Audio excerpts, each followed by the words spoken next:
Brighton 2, Chelsea 1. Chelsea knocked out in the FA Cup in the fourth round. Oh, goodness me. I mean, I'm not even bothering with the pleasantries in this video because I thought I was going to be a lot calmer today. You know, a lot more philosophical about what we saw last night. But I'm even more angry in a way. I've just watched Aston Villa versus Tottenham right now. And I looked at Aston Villa's forward players in that game. They had, Daniel Malen, Jacob Ramsey, Morgan Rogers, Marcus Rashford coming off the bench, Marco Asensio. Their best striker weren't even playing. Ollie Watkins, he wasn't even playing.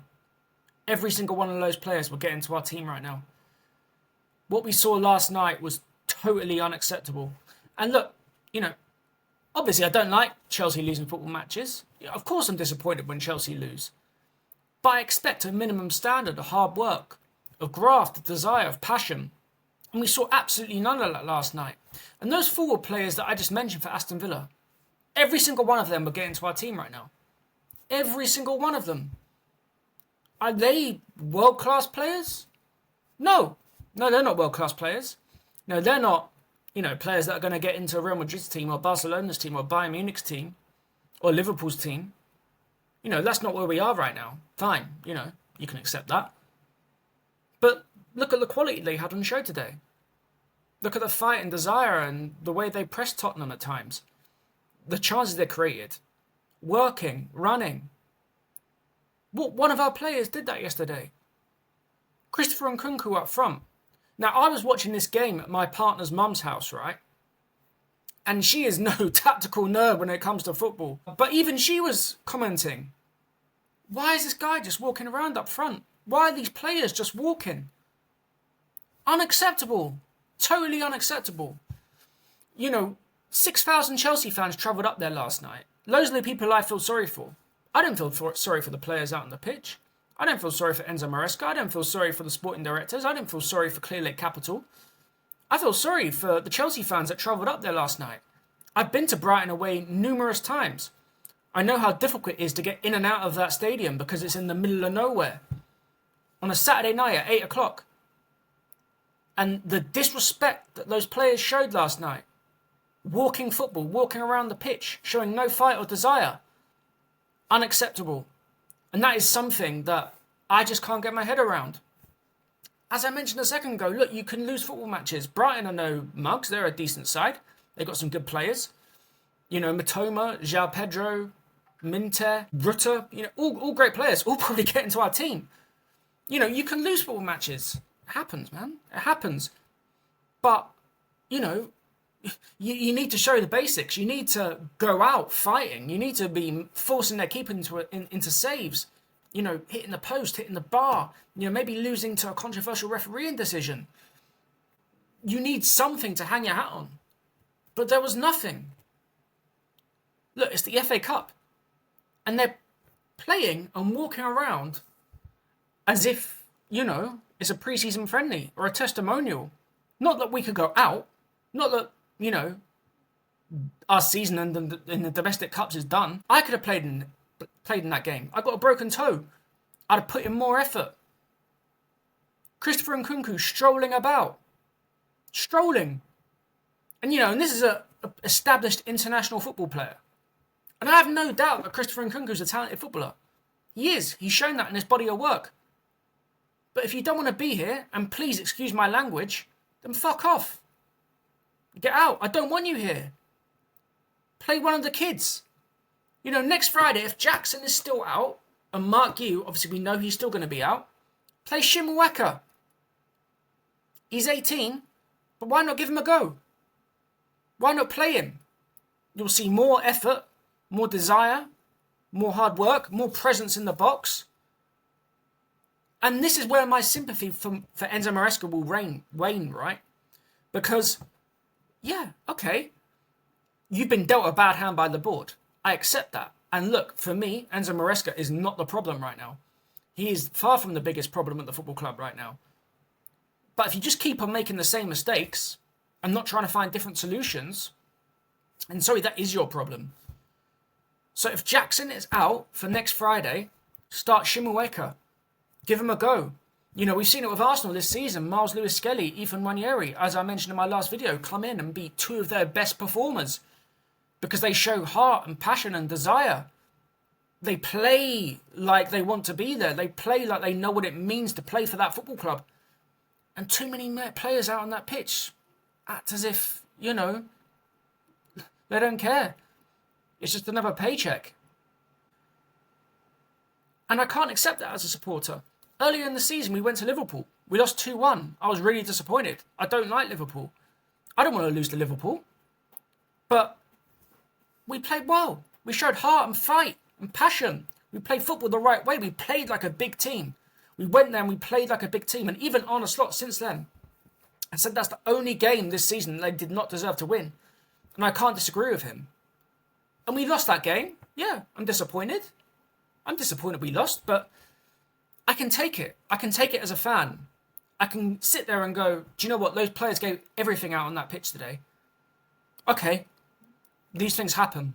You can deal with it. So it's not actually losing football matches. It's the way you go about it. And last night was unacceptable. I can't accept that.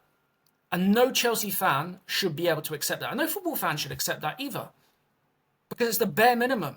Every single one of us that pays to go to games week in, week out, we give absolutely everything to be out on that pitch, to be in that privileged position of being able to represent the football club that you love.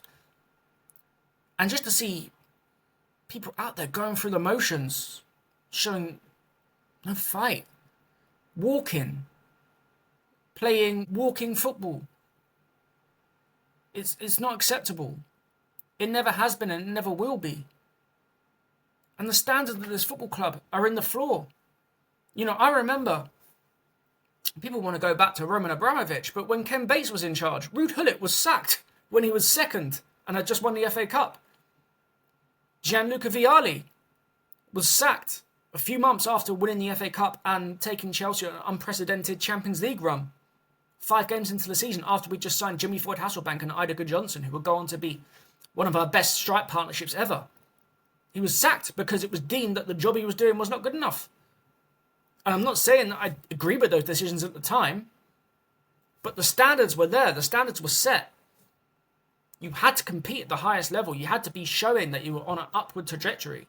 And even in that decade before Abramovich came in, we were by far the third most successful club in England in terms of being in those kind of top 3, 4, 5, 6 positions, winning cups.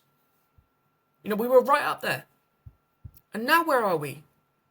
We're nowhere near. We're nowhere near winning an FA Cup. We're nowhere near winning a League Cup. We're nowhere near winning a league title.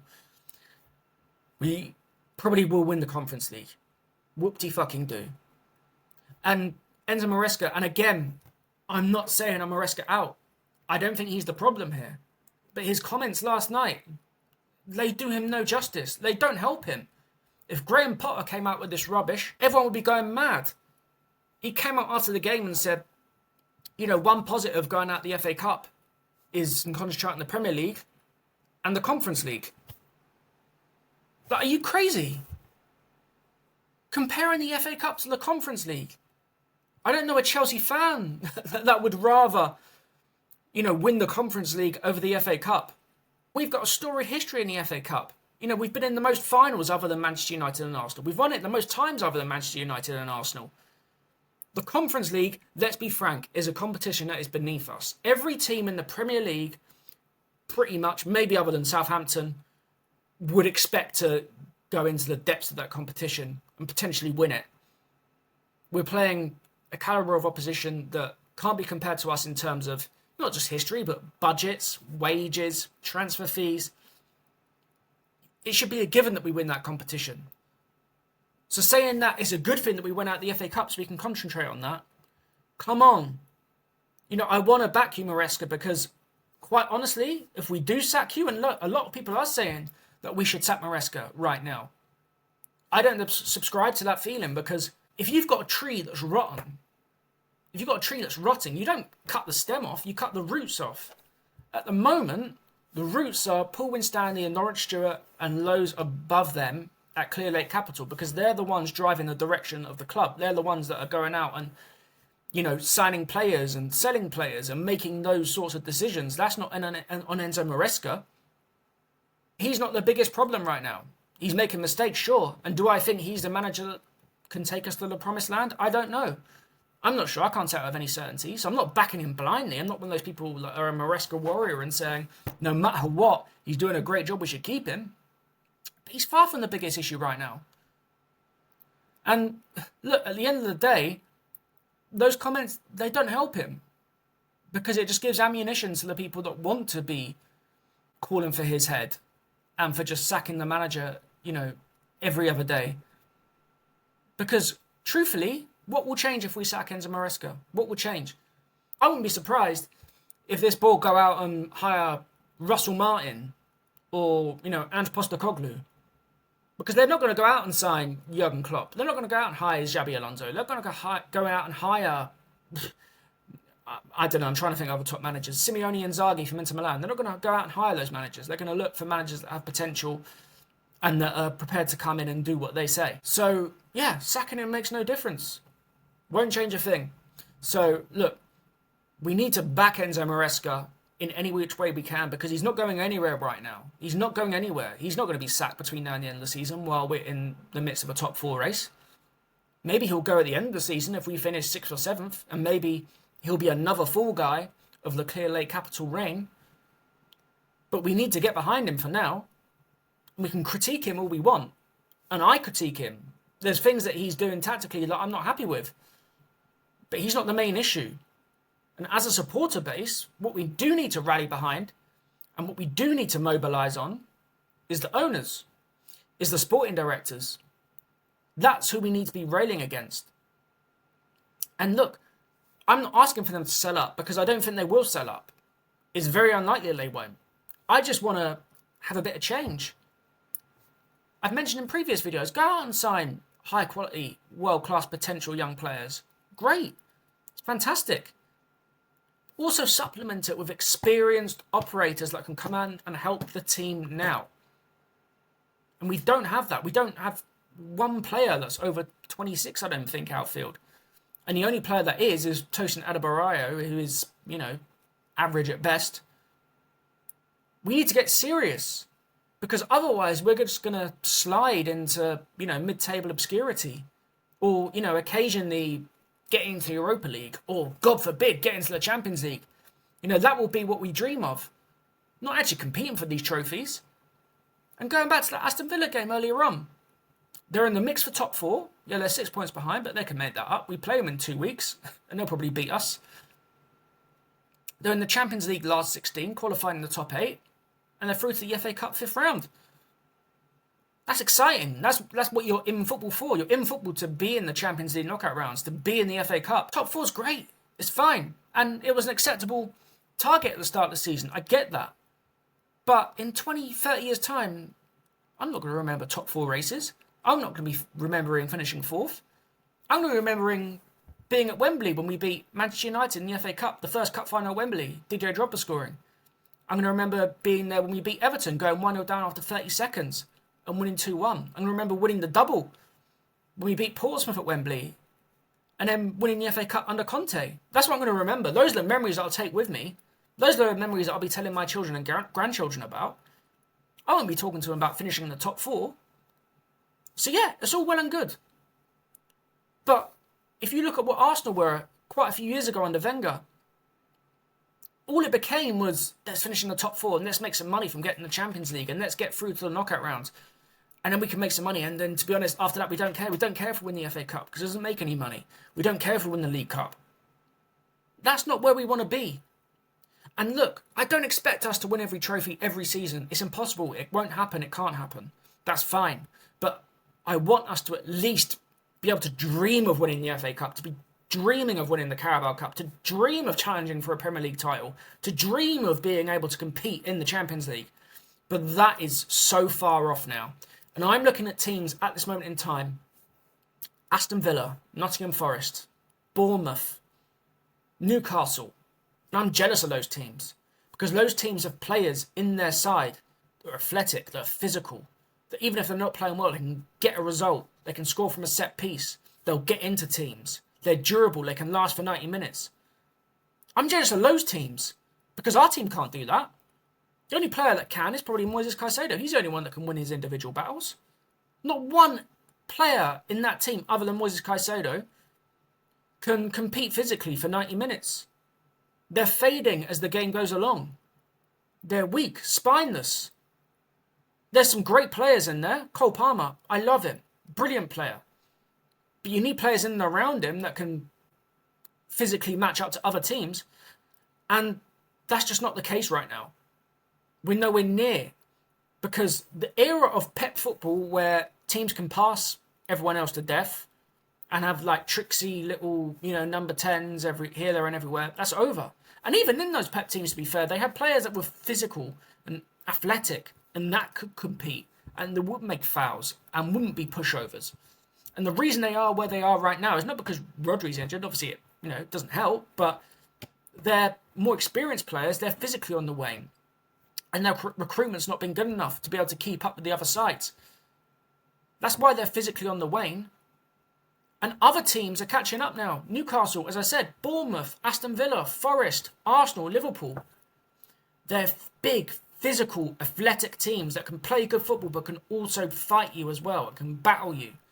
And can make sure that you're going to have a horrible day at the office every time you play them. And that is not the case at the moment. So yeah, I do want change. I do want change at this football club. I do want, whether it's new sporting directors or not, a change in recruitment policy. Yeah, go out and sign young players, but sign players that are physically capable and experienced enough to go out and compete. That's what I want. Just compete. Not to win every week or win every trophy, to compete. Because that last night was unacceptable. It was abject, pathetic, spineless, whatever you want to say, however you want to, sugarcoat it. That's what it was. It was nothing else other than that. And we have to go back there this Friday on Valentine's Day. I've got to tell my missus that I'm sorry, I can't have a Valentine's Day meal with you. I've got to watch us play at this shithole again. And probably lose again if we deploy the same tactics and we have the same personnel out there. So yeah. Am I confident about us making top 4? No. Not if the injuries that we have currently are out for any length of time.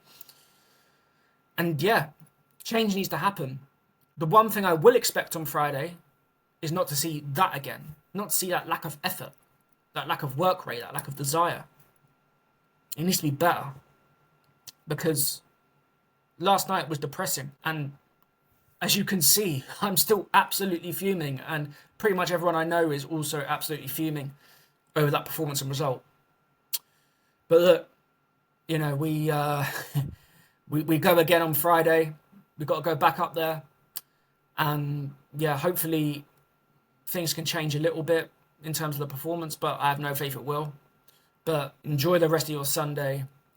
And yeah, I'll catch you next week.